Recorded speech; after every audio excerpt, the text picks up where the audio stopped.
Hello, once again. Welcome to the online platform of Nation First Academy.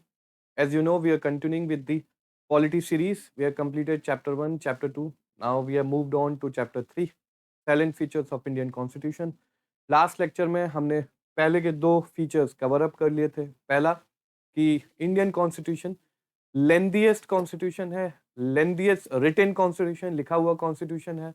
दूसरा कि most of the items are borrowed from different different constitutions including sorry government of India act 1935। ठीक, ये चीज यहाँ पे खत्म कर दी थी हमने कल। अब हम आगे मूव करते हैं अगले फीचर पे। अगला फीचर है blend of rigidity and flexibility. ये जो दो टर्म है, एक रिजिड और एक फ्लेक्सिबल, ये क्या बात करता है? रिजिड का मतलब है यहां पर कि आपका कॉन्स्टिट्यूशन कितनी मुश्किल से उसको आप अमेंड कर सकते हो, और फ्लेक्सिबल का मतलब है कि आप कितनी आसानी से उस कॉन्स्टिट्यूशन को अमेंड कर सकते हो। यानी रिजिडिटी का मतलब और फ्लेक्सिबिलिटी का मतलब अमेंडमेंट के तरीके से है। क्या आपका कॉन्स्टिट्यूशन आसानी से अमेंड किया जा सकता है? जैसे पार्लियामेंट बाकी लेजिस्लेशन करती है, लॉज बनाती है जिस प्रोसीजर से, क्या उसी प्रोसीजर से वो कॉन्स्टिट्यूशन भी अमेंड कर ले? अगर यही तरीका है, यही तरीका अपनाया गया है, तो डेफिनेटली हमारा कॉन्स्टिट्यूशन बहुत फ्लेक्सिबल है, बहुत आसानी से उसको अमेंड किया जा सकता है। लेकिन अगर कोई स्पेशल प्रोसीजर है अलग से कॉन्स्टिट्यूशन को अमेंड करने का, जो कि उसके अमेंडमेंट को और डिफिकल्ट बना देता है, लेंदी बना देता है, तो इसका मतलब आपने फ्री हैंड नहीं दिया अपने लेजिस्लेचर को कॉन्स्टिट्यूशन आसानी से अमेंड करने का। ये जो डेफिनेशन है वो है रिजिडिटी। जैसे यूएस का कॉन्स्टिट्यूशन है वो काफी रिजिड है, उसको अमेंड करना इतना आसान नहीं है। एक स्पेशल प्रोसीजर होता है जिसको फॉलो करना पड़ता है दोनों हाउसेस को, उसको अमेंड करने के लिए यूएस कॉन्स्टिट्यूशन को। बट दूसरी तरफ जैसे हमने देखा कि ब्रिटेन का कॉन्स्टिट्यूशन है, तो ब्रिटेन का कॉन्स्टिट्यूशन कॉन्स्टिट्यूशन नहीं है, रिटन कॉन्स्टिट्यूशन नहीं है, कन्वेंशन के टाइम के बेसिस पे काम करता है। और ब्रिटेन का पार्लियामेंट वहां पे सुप्रीम अथॉरिटी है, वो जो चाहे वो कर सकता है। कॉन्स्टिट्यूशन अमेंड करना भी उसके लिए कोई बहुत बड़ी चीज नहीं। तो जैसे वो लेजिस्लेटिव वर्क करता है अपना, जैसे वो लेजिस्लेशन बनाता है, बिल्कुल उसी तरीके से ब्रिटेन का पार्लियामेंट कॉन्स्टिट्यूशन को भी अमेंड कर सकता है। यानी वो एग्जाम्पल हो गया फ्लेक्सिबिलिटी का। तो इंडिया के केस में क्या है? इंडिया में हमने अपने कॉन्स्टिट्यूशन को कुछ कुछ एस्पेक्ट्स में अमेंडमेंट करने के लिए बहुत फ्लेक्सिबल बना दिया, जिसको डायरेक्ट पार्लियामेंट जो है बड़ी आसानी से अमेंड कर सकती है। और कुछ पार्ट ऐसे हैं जिसका अमेंडमेंट के लिए हमने स्पेशल प्रोसीजर बनाया। कॉन्स्टिट्यूशन में ही आर्टिकल 368 जो है वो कॉन्स्टिट्यूशनल अमेंडमेंट प्रोसीजर की बात करती है। उसी आर्टिकल में लिखा है कि ओनली एंड ओनली, सिर्फ और सिर्फ parliament got the power to amend the constitution. पहली चीज तो ये कि आपके कॉन्स्टिट्यूशन का अमेंडमेंट पार्लियामेंट के अलावा और कोई नहीं कर सकता। यानी स्टेट लेजिस्लेचर्स के पास ये अथॉरिटी नहीं है कि वो कॉन्स्टिट्यूशन में अमेंडमेंट करे। दूसरा, article 368 also provide a procedure to amend the constitution. यानी आर्टिकल 368 में ही ये बात दी गई है कि कॉन्स्टिट्यूशन को अमेंड कैसे किया जाए। आगे देखते हैं। आर्टिकल 368 आर्टिकल 368 जो है वो आपको दो टाइप्स के अमेंडमेंट्स देता है। एक अमेंडमेंट जो स्पेशल मेजोरिटी के साथ हो जाए, और दूसरा amendment special majority plus ratification by half of the state. इसका क्या मतलब हुआ? स्पेशल मेजोरिटी का मतलब आपके हाउस में जितनी भी स्ट्रेंथ है उसका 2/3 मेंबर्स मिलके अगर किसी भी कॉन्स्टिट्यूशनल प्रोविजन को अमेंड करना चाहें तो अमेंड कर सकते हैं। 2/3 से मेजोरिटी अगर कम रहेगी तो अमेंडमेंट नहीं हो सकता। 2/3 majority of the members of each house present and voting, and a majority that is more than 50% of the total membership of the each house। Her house में, ये नहीं कि दोनों हाउसेस को मिला के, नहीं, हर हाउस में, यानी लोकसभा का अलग और राज्यसभा का अलग। लोकसभा में 545, राज्यसभा में 240। तो ये जो मेंबरशिप है, टोटल मेंबरशिप, उसके बेसिस पे ही आप मेजोरिटी निकालते हो। ये 2/3 majority of the members of the house present and voting का क्या मतलब है? यानी अगर आज मैं किसी कॉन्स्टिट्यूशन के किसी पार्ट को अमेंड करने के लिए हाउस में आया, लोकसभा में मैंने बिल लाया, तो उस टाइम लोकसभा में जितने भी मेंबर्स बैठे हैं, इस बात से कोई मतलब नहीं है कि उस हाउस की टोटल मेंबरशिप 545 है तो उतने मेंबर्स की मेजोरिटी निकालनी है। नहीं, आज अगर 540 मेंबर्स आए हुए हैं, बैठे हैं, प्रेजेंट इन वोटिंग, बैठे हुए हैं वोट करने के लिए, तो उनकी 2/3 मेजोरिटी, यानी 540 की 2/3 majority plus 50% of the total membership of the house. एक तरफ 540 की मेजोरिटी, स्पेशल मेजोरिटी जैसे 2/3 मेजोरिटी, प्लस आपको 50% जो टोटल मेंबर आपकी स्ट्रेंथ है हाउस की, उसके मेंबर्स उसके सपोर्ट में होने चाहिए। यानी अगर 545 का हाफ करना मुश्किल होगा, 542 का अगर आप 50% निकालोगे तो 542 का आया 271, और इसी 542 ही मान लो अगर आपके मेंबर्स प्रेजेंट एंड वोटिंग भी हैं, तो 542 का 2/3 कितना होगा? 24, 313, 24, 3 8 24 and 2 point something, 226 into 2, 18.6 multiply by 2, ये कुछ आपका वैल्यू आएगी। ठीक, तो जितना भी मिनिमम होगा, यानी कि आपका 271 होना चाहिए और साथ में ये वैल्यू आपकी निकल के आनी चाहिए। ये दोनों ही एक दूसरे से कम नहीं होने चाहिए कि एक कम है एक ज्यादा, नहीं। आपकी टोटल मेंबरशिप जो होनी चाहिए वो 2/3 majority of the house present in voting plus total membership of the house का 50%। ठीक, जब इतनी इक्विवेलेंट कम से कम मेजोरिटी होगी, तभी स्पेशल मेजोरिटी के साथ आप उस कॉन्स्टिट्यूशन के प्रोविजन को अमेंड कर पाएंगे। अगर इन दोनों में से एक भी मेजोरिटी नहीं ले पाए आप, यानी 271 नहीं आ पाया या फिर इसका वैल्यू नहीं आ पाया, तो हाउस की उतनी स्ट्रेंथ नहीं है कि वो उस प्रोविजन को अमेंड कर सके, तो वो कॉन्स्टिट्यूशनल अमेंडमेंट लोकसभा में नहीं हो पाएगा। इतनी मेजोरिटी मिनिमम आपको चाहिए ही चाहिए। इतनी जो मेजोरिटी जो चाहिए आपको, उसको बोला जाता है स्पेशल मेजोरिटी, जिसमें दो कंपोनेंट है, 2/3 majority of present and voting and 50% of the total membership of the house. Please इन चीजों पे ध्यान रखिएगा कि एक जगह प्रेजेंट एंड वोटिंग है और एक जगह टोटल मेंबरशिप है। प्रेजेंट एंड वोटिंग मतलब आज के टाइम पे आज हाउस में कितने लोग आए हुए हैं, और टोटल मेंबरशिप का मतलब कि टोटल आपके हाउस में कितने लोगों की मेंबरशिप थी, एक्चुअल है। कितने आए हैं उनसे मतलब नहीं है, टोटल मेंबरशिप कितनी है। ठीक, अगर हाउस की टोटल मेंबरशिप 540 है, तो आप इसका टोटल इसका 50% लेंगे। ठीक, लेकिन आज के टाइम पे आज के दिन अगर केवल 535 ही लोग बैठे हैं, तो इसका 2/3 मेजोरिटी लेंगे। ठीक, इन दोनों क्राइटेरिया को फुलफिल करना जरूरी है, तभी ये स्पेशल मेजोरिटी बनेगी और तभी कॉन्स्टिट्यूशनल अमेंडमेंट पॉसिबल होगा। दूसरा प्रोसीजर दिया उसने कि जो भी आपकी फेडरल पावर्स होती हैं या फेडरल कैरेक्टर है या फेडरल फीचर्स हैं आपके कॉन्स्टिट्यूशन के, जिन पे स्टेट का भी कोई ना कोई से होता है, या स्टेट अगर वो अमेंड कर दिया जाए तो स्टेट पे भी उसका इंपैक्ट पड़ेगा, ऐसे किसी भी फीचर को अमेंड करने के लिए स्टेट के साथ स्टेट का हामी भी लेना जरूरी है, स्टेट का भी बात सुनना जरूरी है, उसका अप्रूवल लेना जरूरी है। इसीलिए दूसरा अमेंडमेंट प्रोसीजर है स्पेशल मेजोरिटी और ratification by half of the states. Currently India में टोटल 29 स्टेट्स हैं। उन 29 स्टेट्स में से अगर सबके पास कॉपी गई इस बिल की कि ये अमेंडमेंट कर रहे हैं, और उस 29 का हाफ, उस 20 मान लो 30 स्टेट्स हैं, 30 का हाफ 15, तो 29 है, अगर 14 से 15 स्टेट्स ने उसका अप्रूवल दे दिया तो वो अमेंडमेंट हो जाएगा, यानी सारे स्टेट्स ने उसका अप्रूवल दे दिया, ये मान लिया जाएगा। ठीक, प्लस उसके साथ जो स्पेशल मेजोरिटी है वो आपको पार्लियामेंट में लेनी पड़ेगी, दोनों हाउसेस से अलग अलग, यानी 2/3 majority of the house present in voting plus 50% of the total membership of the house. उसके अलावा प्लस आपको रेटिफिकेशन चाहिए कहां से, 50% ऑफ द टोटल स्टेट्स, जितने भी स्टेट्स हैं उसके कम से कम आधे स्टेट्स ने अप्रूवल देना ही देना है अगर कोई फेडरल स्ट्रक्चर आप अमेंड करते हो तो। ये दो प्रोसीजर जो है वो मेजरली आपके आर्टिकल 368 में नहीं है। क्या इन दो प्रोविजंस के अलावा भी आपका कॉन्स्टिट्यूशन अमेंड किसी और तरीके से किया जा सकता है, तो वो प्रोसीजर आर्टिकल 368 के बाहर होता है और उसको स्पेशली मेंशन किया जाता है कि इस पर्टिकुलर प्रोविजन को अमेंड करने के लिए आर्टिकल 368 का लागू होना जरूरी नहीं है। बेस्ट एग्जांपल अगर मैं दूं तो आर्टिकल 2 और आर्टिकल 3।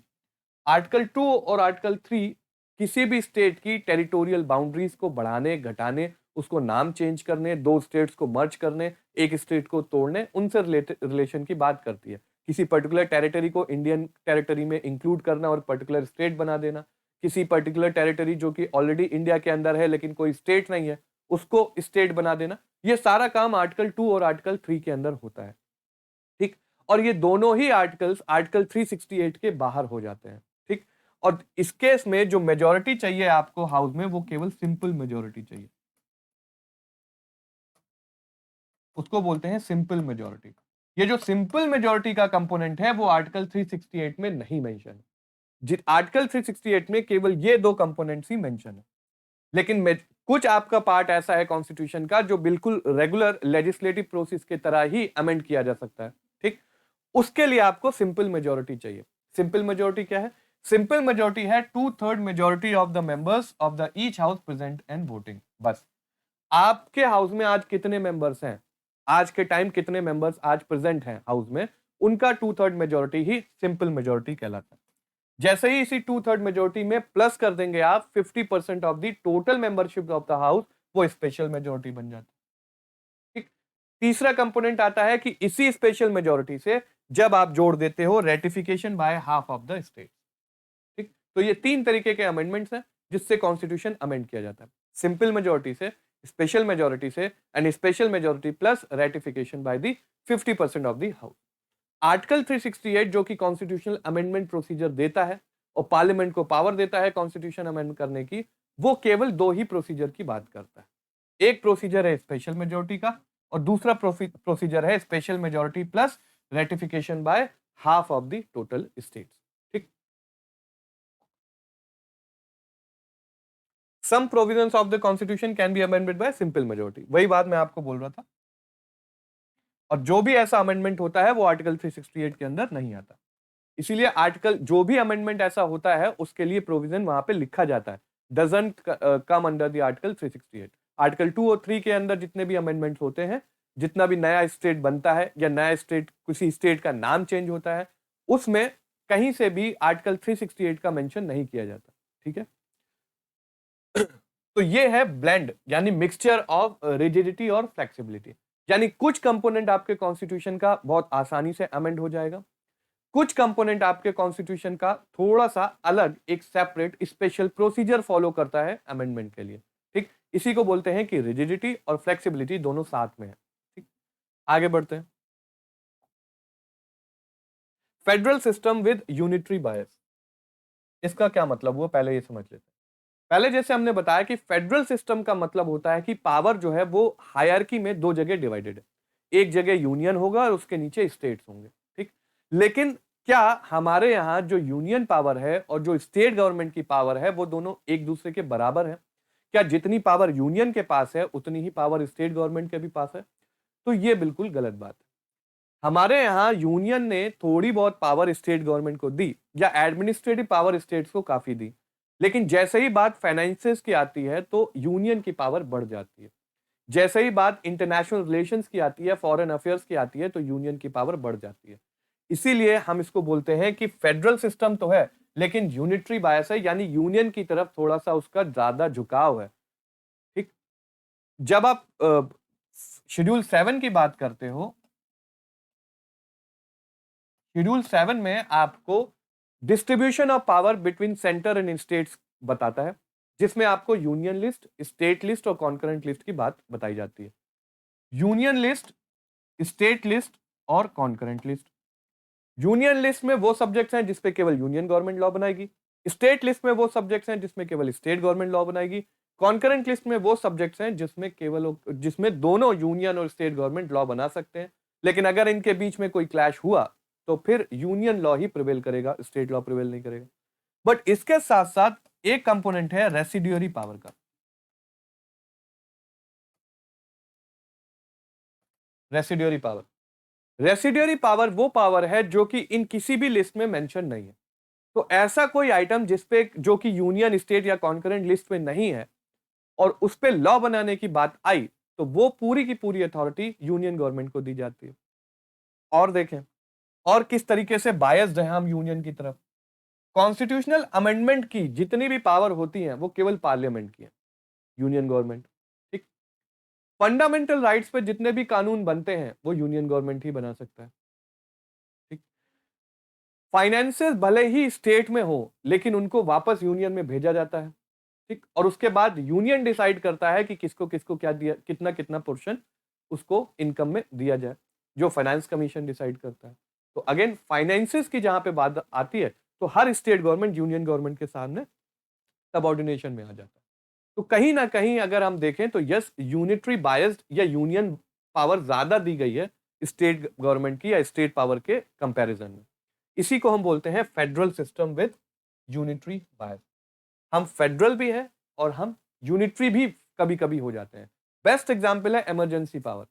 इमरजेंसी सिचुएशन में यानी कि जो आपका पार्ट 18 में 352 आर्टिकल, 356 आर्टिकल, 360 आर्टिकल में नेशनल इमरजेंसी, प्रेसिडेंट रूल और फाइनेंशियल इमरजेंसी की बात की गई है, उसकी अगर हम बात करें तो जितना भी आपका फेडरल स्ट्रक्चर होता है, स्पेशली नेशनल इमरजेंसी के केस में, जितना भी आपका फेडरल स्ट्रक्चर होता है सेंट्रल और स्टेट के बीच में, वो पूरा पूरा का पूरा यूनिटरी में फॉर्म हो जाता है।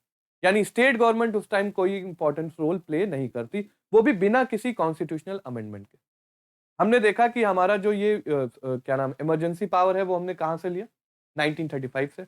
लेकिन जो ये चेंज हो जाता है स्टेट और सेंटर के में आराम से बिना किसी कॉन्स्टिट्यूशनल अमेंडमेंट के, वो इमरजेंसी वो जो स्पेशल पावर है वो आई जर्मनी से। तो ये भी एक इंपॉर्टेंट फीचर है किसका, फेडरल सिस्टम विद यूनिटरी बायस, कि बिना किसी कॉन्स्टिट्यूशनल अमेंडमेंट के नेशनल इमरजेंसी अंडर आर्टिकल 352 के अंदर आपका पूरा का पूरा फेडरल स्ट्रक्चर यानी सेंटर और स्टेट रिलेशन कन्वर्ट हो जाता है और पूरा का पूरा स्टेट गवर्नमेंट जो है वो न्यूट्रलाइज हो जाता है और सारी पावर कॉन्सेंट्रेट हो जाती है किसमें, यूनियन में। ठीक, आइए अब इसी फीचर्स को अलग अलग पढ़ते हैं कि हमारे कॉन्स्टिट्यूशन में क्या क्या फेडरल फीचर्स हैं और क्या क्या यूनिटरी फीचर्स हैं।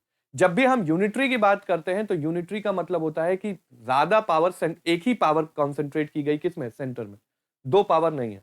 जब हम फेडरल की बात करते हैं तो इसका मतलब सेंटर ऑफ पावर दो है, एक यूनियन और एक स्टेट। लेकिन जब हम यूनिटरी की बात करते हैं तो हम बात कर रहे हैं कि किस तरीके से ज्यादा पावर की कॉन्सेंट्रेशन किसी एक सेंटर पे की गई, दैट इज योर यूनियन या सेंट्रल गवर्नमेंट।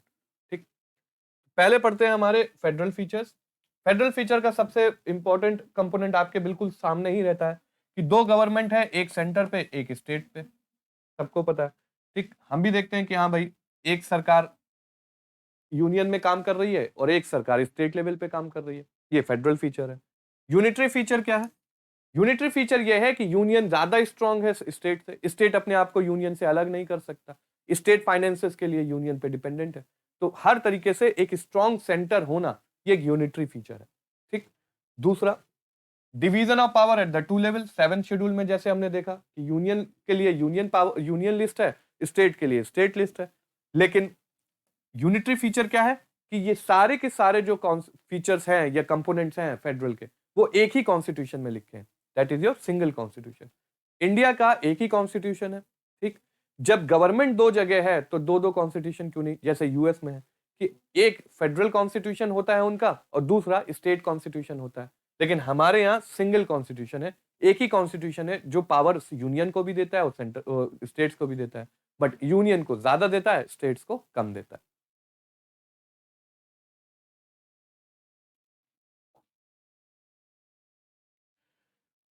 दूसरा फेडरल फीचर है अगला, रिटन कॉन्स्टिट्यूशन। रिटन कॉन्स्टिट्यूशन क्या है, रिटन कॉन्स्टिट्यूशन का इंपॉर्टेंस इसलिए फेडरल स्ट्रक्चर में हो जाता है कि फेडरल रिटन कॉन्स्टिट्यूशन में फेडरल दोनों यूनियन और स्टेट्स की पावर डिफाइंड होती है, वो लिख के दी जाती है कि आपके पास ये पावर, आपके पास वो पावर।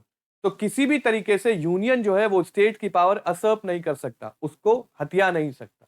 रिटन कॉन्स्टिट्यूशन का यही फायदा है। इसीलिए देखा होगा आपने कि आपके ज्यादातर जब भी कोई एग्रीमेंट्स होते हैं उसमें सबसे ज्यादा फोकस किस पे किया था, रिटन एग्रीमेंट कर लो भाई, क्योंकि रिटन एग्रीमेंट में टर्म्स एंड कंडीशंस डिफाइंड हो जाती हैं, वो लिख जाती हैं और उसको प्रूव करना आसान हो जाता है। सिमिलरली रिटन कॉन्स्टिट्यूशन का भी यही मतलब है कि आपकी स्टेट्स और यूनियन दोनों की पावर डिफाइंड है, उनको किसी भी तरीके से नकारा नहीं जा सकता कि नहीं ये तो नई बात है, नहीं ये तो नहीं कहा गया था। क्यों, क्योंकि प्रूफ दिखा सकते हैं कि वहां पे हमारे संविधान में वो चीज लिखी गई है, रिटन में है। ठीक, दूसरी तरफ यूनिटरी फीचर है फ्लेक्सिबिलिटी ऑफ द कॉन्स्टिट्यूशन।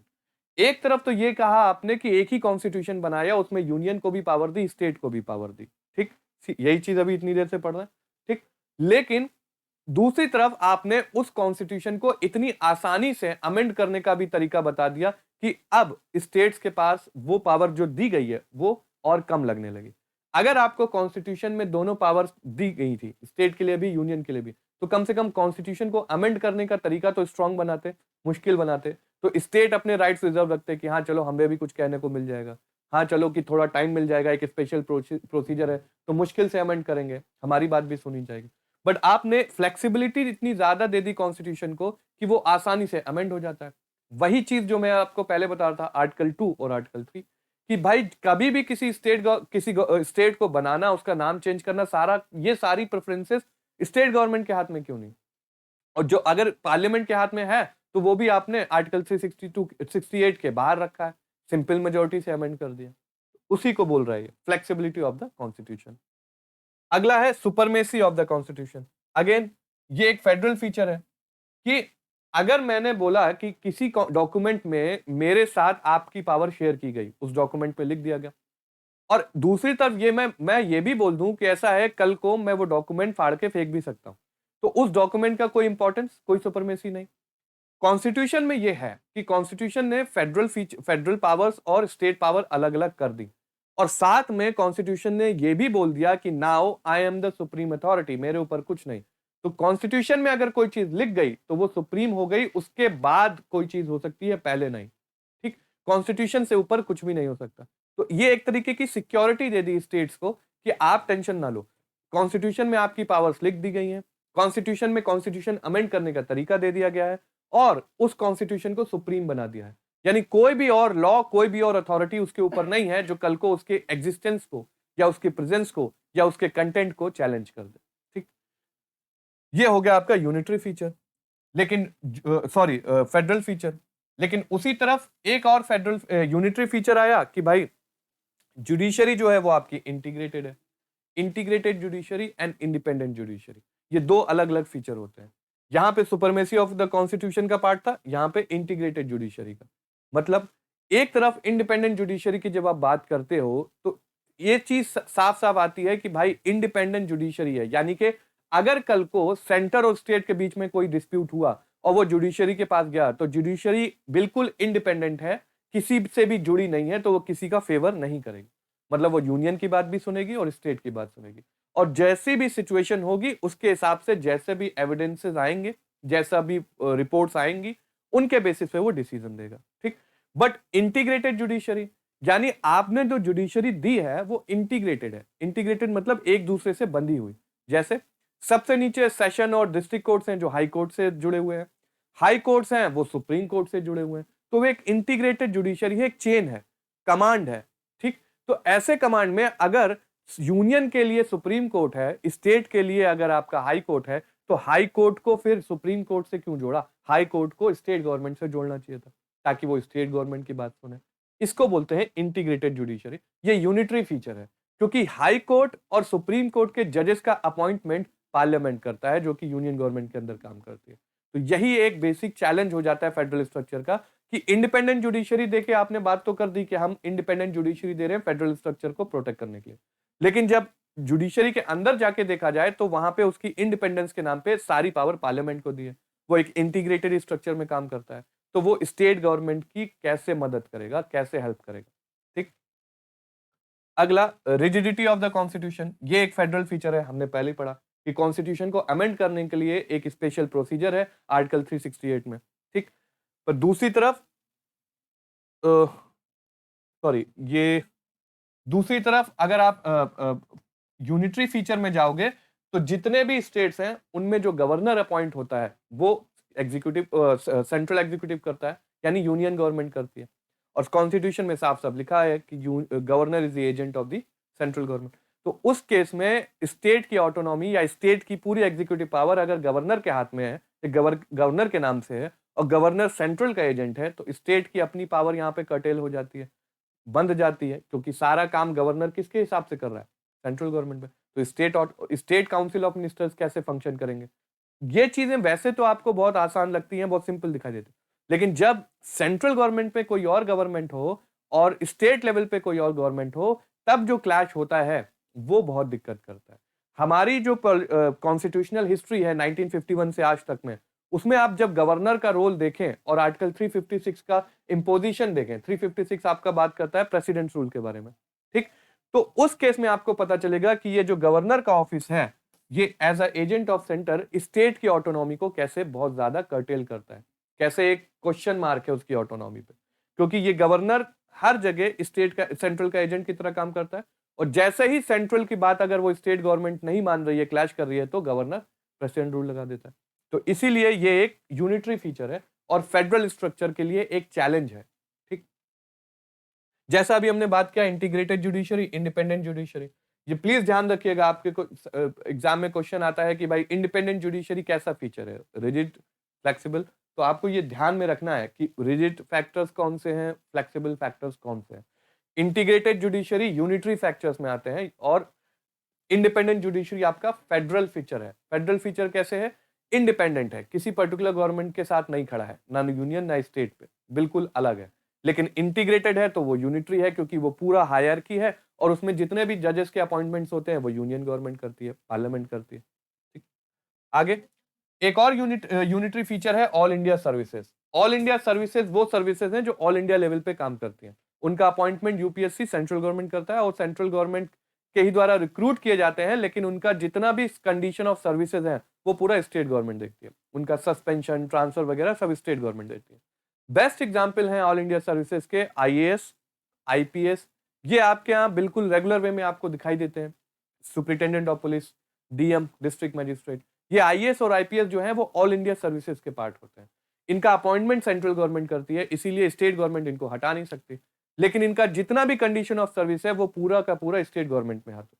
यानी स्टेट गवर्नमेंट इनके ट्रांसफर कर सकती है, स्टेट गवर्नमेंट इनको सस्पेंड कर सकती है, बट इससे ज्यादा इनके अगेंस्ट कोई एक्शन स्टेट गवर्नमेंट नहीं ले सकती, ठीक।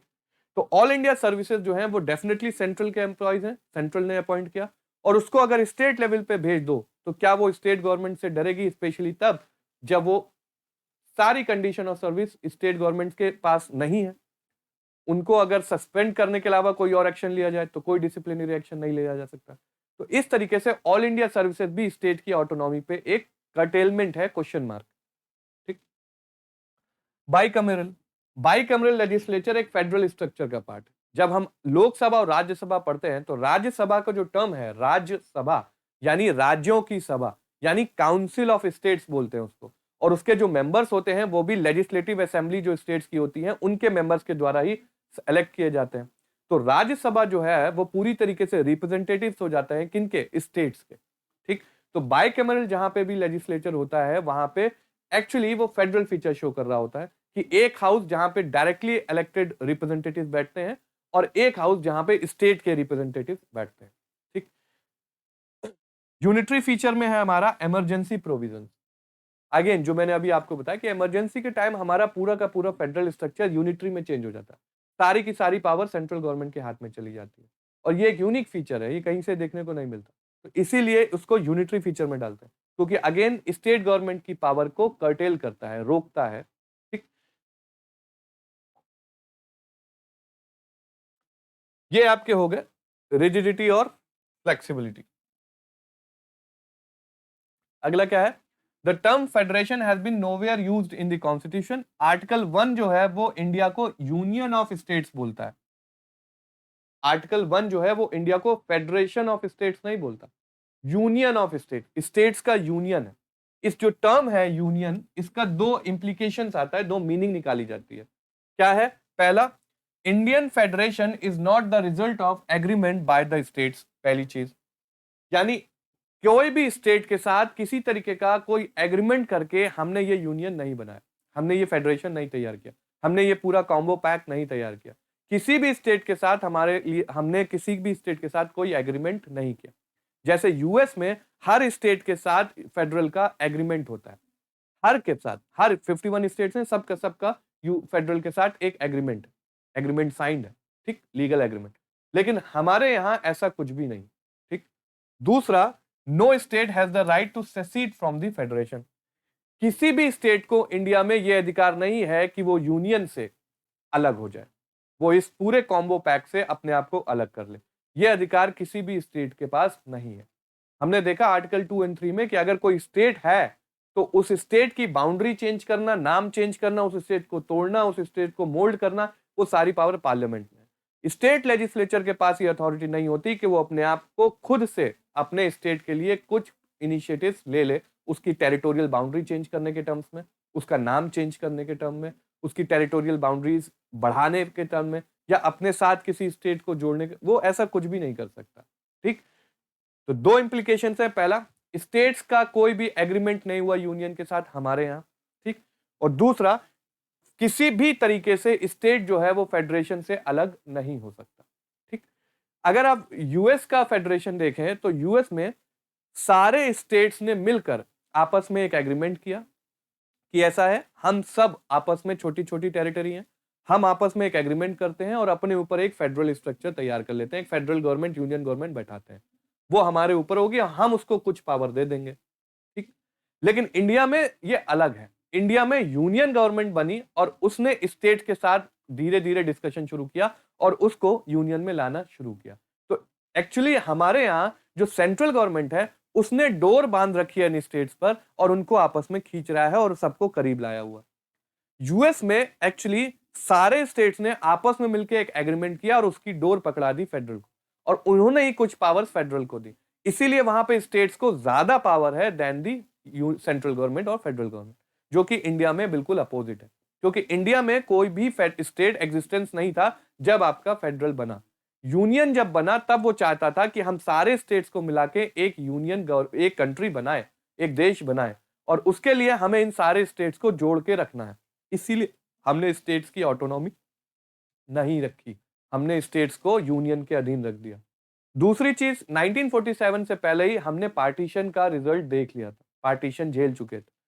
उस सेंस में हम किसी भी तरीके से अगला सेसेशन इंडिया से बर्दाश्त नहीं कर सकते। ठीक, तो अगर हमने पहले ही अपना मुंह जला लिया तो डेफिनेटली हम अब कुछ भी पिएंगे तो फूंक फूंक के पिएंगे। ठीक, तो वही चीज हम ये कर रहे हैं। हम किसी भी तरीके से अब स्टेट ऑटोनॉमी की बात नहीं कर सकते, स्टेट को इंडिया से अलग होने की बात नहीं कर सकते। ठीक है, तो इसीलिए हमने स्टेट को वो पावर ही नहीं दी। ना कोई एग्रीमेंट है स्टेट्स के बीच में और ना ही किसी स्टेट को ये पावर है कि वो यूनियन से अलग हो जाए। ये मतलब होता है यूनियन ऑफ स्टेट्स का, जो कि आर्टिकल 1 में लिखा गया। ठीक,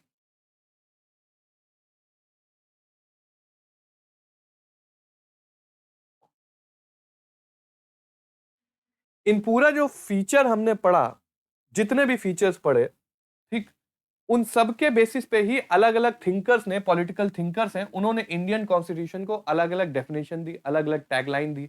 जैसे केसी वेरे ने बोला कि इंडियन जो कॉन्स्टिट्यूशन है वो फेडरल इन फॉर्म है लेकिन स्पिरिट में नहीं, और एक टर्म उन्होंने दिया कॉसी फेडरल, क्योंकि यूनिटरी को ज्यादा यूनियन गवर्नमेंट को ज्यादा पावर है फेडरल होने के बाद भी, तो इसीलिए उन्होंने टर्म दिया कॉसी फेडरल।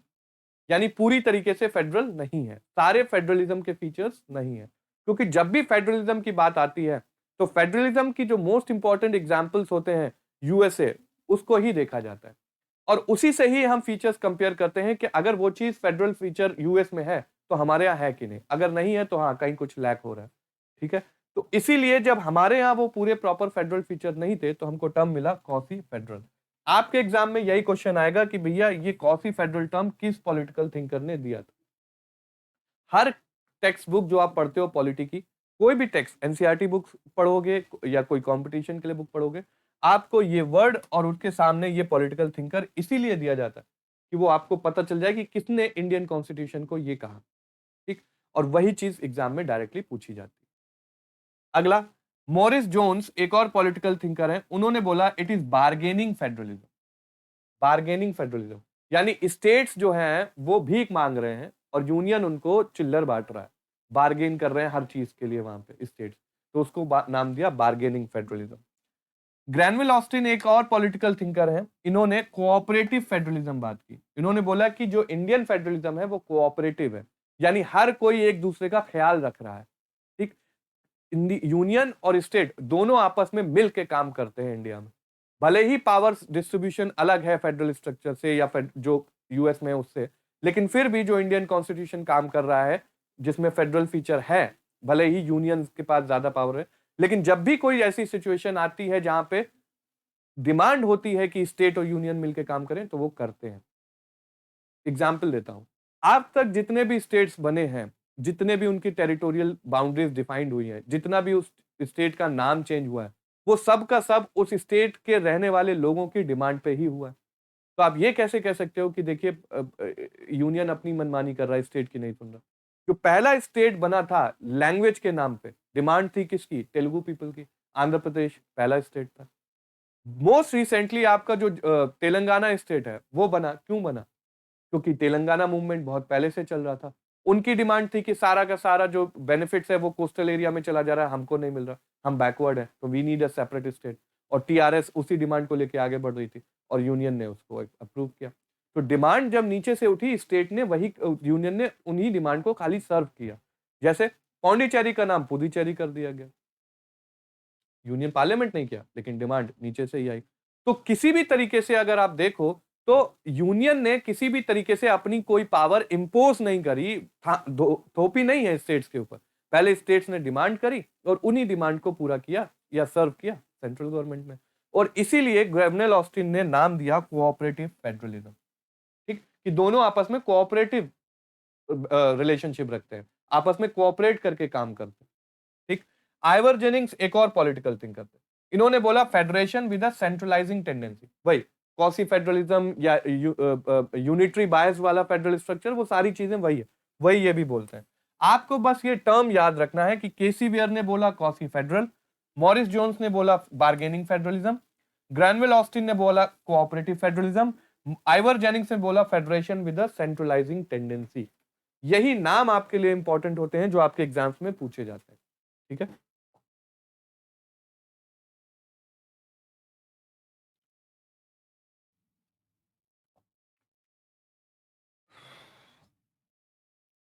अगला इंपॉर्टेंट फीचर है पार्लियामेंट्री फॉर्म ऑफ गवर्नमेंट। ये पार्लियामेंट्री फॉर्म ऑफ गवर्नमेंट जो थी, ये हमने ब्रिटिश कॉन्स्टिट्यूशन से लिया, ये हम पहले ही पढ़ चुके हैं। ठीक, पार्लियामेंट्री फॉर्म ऑफ गवर्नमेंट होती क्या है? पार्लियामेंट्री फॉर्म ऑफ गवर्नमेंट का मतलब ये है कि जो आपका एग्जीक्यूटिव है वो पार्लियामेंट से आएगा। दूसरा, सेपरेशन ऑफ पावर उतनी ज्यादा स्पेसिफिकली नहीं होगी जितनी प्रेसिडेंशियल रूल में या प्रेसिडेंशियल फॉर्म ऑफ गवर्नमेंट में होती है। कैसे? क्योंकि प्रेसिडेंशियल फॉर्म ऑफ गवर्नमेंट में एग्जीक्यूटिव का लेजिस्लेचर पे या लेजिस्लेचर का एग्जीक्यूटिव पे कोई कंट्रोल नहीं होता। उसकी डे टू डे फंक्शनिंग पे वो कोई रेगुलेशन एक दूसरे पे नहीं करते। तो यानी कि जितने भी तीन ऑर्गन्स हैं आपके, एग्जीक्यूटिव, पार्लियामेंट, जुडिशरी, ये तीनों एक दूसरे से बिल्कुल अलग अलग काम करते हैं। इनकी डे टू डे फंक्शनिंग में किसी का भी कोई रोल नहीं होता। लेकिन पार्लियामेंट्री फॉर्म ऑफ गवर्नमेंट में आप जानते हो कि पार्लियामेंट में सबसे पहले इलेक्शन होता है मेंबर ऑफ पार्लियामेंट का। यही मेंबर ऑफ पार्लियामेंट जब मेजॉरिटी पार्लियामेंट में बना ले तो वो एग्जीक्यूटिव के मेंबर हो जाते हैं। तो यानी कि जो एग्जीक्यूटिव है वो पार्लियामेंट से आया। ठीक, दूसरा, ये एग्जीक्यूटिव जो भी काम करेगा उसके लिए वो पार्लियामेंट को आंसरेबल है, अकाउंटेबल है। तो यानी कि आपका एग्जीक्यूटिव पार्लियामेंट के लिए रेस्पॉन्सिबल है, लोकसभा के लिए रेस्पॉन्सिबल है, ये हमने पहले डिस्कस किया था। तो पार्लियामेंट्री फॉर्म ऑफ गवर्नमेंट में सेपरेशन ऑफ पावर जो है वो उतना स्पेसिफिक नहीं होता जितना कि प्रेसिडेंशियल फॉर्म ऑफ गवर्नमेंट में होता है। ठीक, इसमें एक दूसरे पे डिपेंडेंसी बहुत ज्यादा होती है, जिसको हम बोलते हैं इंटरडिपेंडेंसी। पार्लियामेंट विदाउट एग्जीक्यूटिव काम नहीं कर सकता। ठीक, पार्लियामेंट का पूरा प्रोसीजर, आज के दिन का क्या काम होगा, कल के दिन का क्या काम होगा, अगले आने वाले सेशन में क्या क्या चीजें डिस्कस होंगी पार्लियामेंट में, ये पूरा एग्जीक्यूटिव डिसाइड करता है। तो पार्लियामेंट की पूरी functioning union council of minister decide कर रहे हैं। पार्लियामेंट में कोई बिल पास होना है तो उसके लिए भी एग्जीक्यूटिव मेजोरिटी चाहिए। तो पार्लियामेंट्री फॉर्म ऑफ गवर्नमेंट में पूरी तरीके से एग्जीक्यूटिव पार्लियामेंट का पार्ट होता है, जबकि प्रेसिडेंशियल फॉर्म ऑफ गवर्नमेंट में ऐसा बिल्कुल नहीं होता। एग्जीक्यूटिव अलग काम करता है और वो किसी भी तरीके से पार्लियामेंट को रेस्पॉन्सिबल नहीं। फिर हमने पार्लियामेंट सिस्टम लिया क्यों? पार्लियामेंट सिस्टम हमने इसलिए लिया कि पहले तो चीज ये कि हम ब्रिटिश गवर्नमेंट से बहुत पहले से जुड़े हैं, ब्रिटिश सिस्टम हमने बहुत पहले से फॉलो किया, तो एक रेगुलर एक्सपीरियंस रहा, क्योंकि हमारा इंडियन नेशनल मूवमेंट हमेशा से उसी सिस्टम से लड़ता आया है, उस सिस्टम से ज्यादा फैमिलियर थे हम, तो इसलिए हमने लिया वो। दूसरा ये कि प्रेसिडेंशियल फॉर्म ऑफ गवर्नमेंट लेना इस समय जब हम पार्टीशन झेल रहे हैं, फाइनेंसेस की चैलेंजेस हैं, मेजॉरिटी ऑफ द पॉपुलेशन जो है वो इलिटरेट है, ठीक, इकोनॉमिक स्टेबिलिटी नहीं है, उस टाइम एग्जीक्यूटिव को ज्यादा पावरफुल बना देना एक डिक्टेटरशिप की तरह चला जाता। ठीक, इसीलिए हम उस समय प्रेसिडेंशियल फॉर्म ऑफ गवर्नमेंट को कंसीडर नहीं कर रहे थे, हम पार्लियामेंट्री फॉर्म ऑफ गवर्नमेंट को कंसीडर कर रहे थे। क्योंकि हमने राइट टू वोट दिया अपने सिटीजन्स को, तो हम एग्जीक्यूटिव को उनके रेस्पॉन्सिबल भी तो बनाए। तो इसीलिए हमने पार्लियामेंट्री फॉर्म ऑफ गवर्नमेंट दिया कि एग्जीक्यूटिव जो है वो पार्लियामेंट को रेस्पॉन्सिबल होगा, और पार्लियामेंट जब चाहे उसको हर चीज के लिए अकाउंटेबल रख सकती है, और टाइम आने पर अगर वो चीज नहीं समझ में आ रही है या एग्जीक्यूटिव अपनी मेजोरिटी नहीं ले पा रहा है पार्लियामेंट में, तो उसको रिमूव भी कर सकती है। ठीक। तो मेजर रीजन से हिस्टोरिकल बैकग्राउंड या हिस्टोरिकल एक्सपीरियंस, दूसरा रेस्पॉन्सिबल गवर्नमेंट बनाना बहुत जरूरी था, और तीसरा centralisation of power, autocratic rule, dictatorship avoid करना। ठीक, ये मेजर रीजन से जिसकी वजह से हमने प्रेसिडेंशियल फॉर्म ऑफ गवर्नमेंट जो कि अमेरिका में चल रही है थी वो नहीं लिया, जबकि ब्रिटिश पार्लियामेंट में जो पार्लियामेंट्री फॉर्म ऑफ गवर्नमेंट चल रही है ब्रिटिश यूके में, हमने वो अडॉप्ट किया। तो पहला तो ये कि भैया हमारा एक्सपीरियंस है, फर्स्ट हैंड एक्सपीरियंस है, हम लगातार उनके साथ जुड़े रहे। ठीक। दूसरा ये कि हमारी गवर्नमेंट जो है वो हमें एक रेस्पॉन्सिबल गवर्नमेंट चाहिए, ऑटोक्रेटिक रूल नहीं चाहिए। और तीसरा ये कि हम सेंट्रलाइजिंग पावर इस टाइम नहीं सोच सकते इंडिया में। ठीक, किसी भी एक पर्टिकुलर ऑर्गन को सारी पावर दे देना नहीं सोच सकते हम, क्योंकि हमने जो मूवमेंट लड़ा वो मास मूवमेंट था, पावर ऑलरेडी हमने डिस्ट्रीब्यूट करना सीखा वहां से, और हम अब एक सेंट्रलाइजिंग पावर बना दें ऐसा बिल्कुल भी नहीं कर सकते। ठीक, तो ये मेनली तीन रीजंस थे जिसकी वजह से हमने पार्लियामेंट्री फॉर्म ऑफ गवर्नमेंट लिया, ना कि प्रेसिडेंशियल फॉर्म ऑफ गवर्नमेंट। ठीक,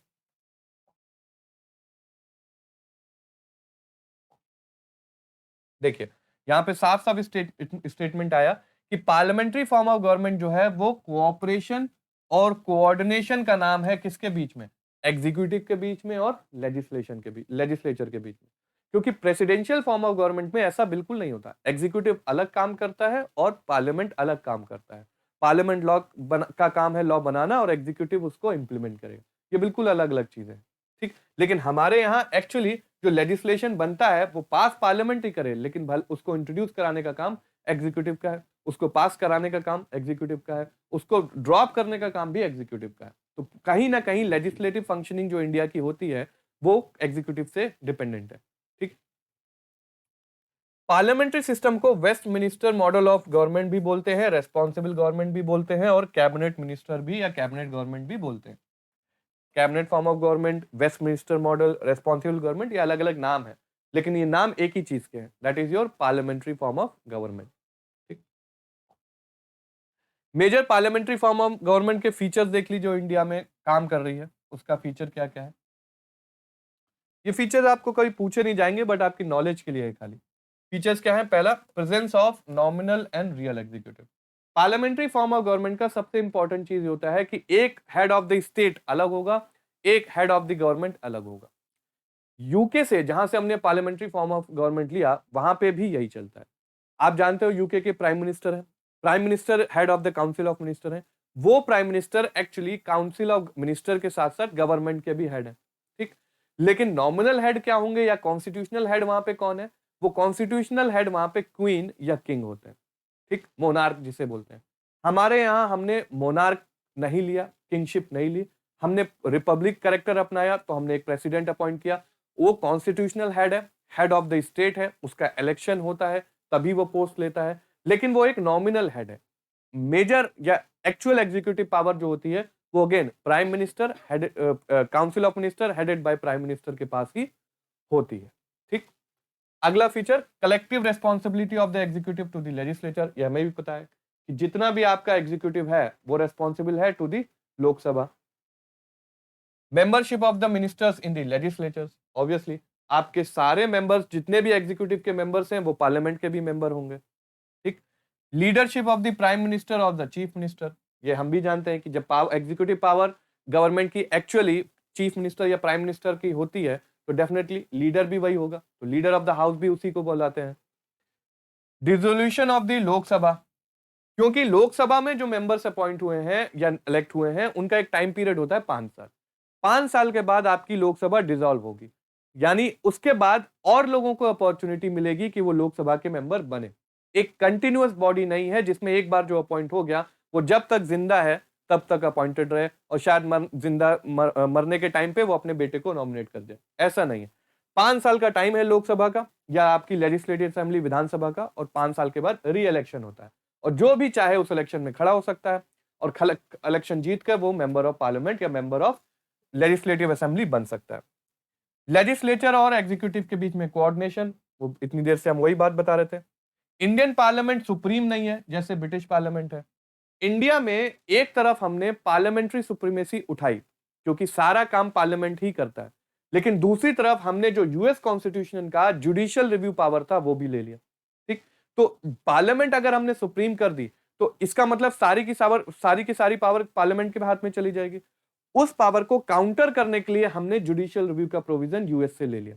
अब अगर पार्लियामेंट ऊपर जाएगी तो जुडिशरी उसको कंट्रोल कर लेगी, जुडिशरी ऊपर जाएगी तो पार्लियामेंट उसको कंट्रोल कर लेगी, और एग्जीक्यूटिव ऊपर जाएगा तो लेजिस्लेचर और जुडिशरी दोनों उसको कंट्रोल कर लेंगे। तो यही चेक्स एंड बैलेंसेस सबसे इंपॉर्टेंट फीचर होता है किसका? पार्लियामेंट्री फॉर्म ऑफ गवर्नमेंट का। नाउ एग्जीक्यूटिव लेजिस्लेचर से आता है एंड रिस्पॉन्सिबल टू इट।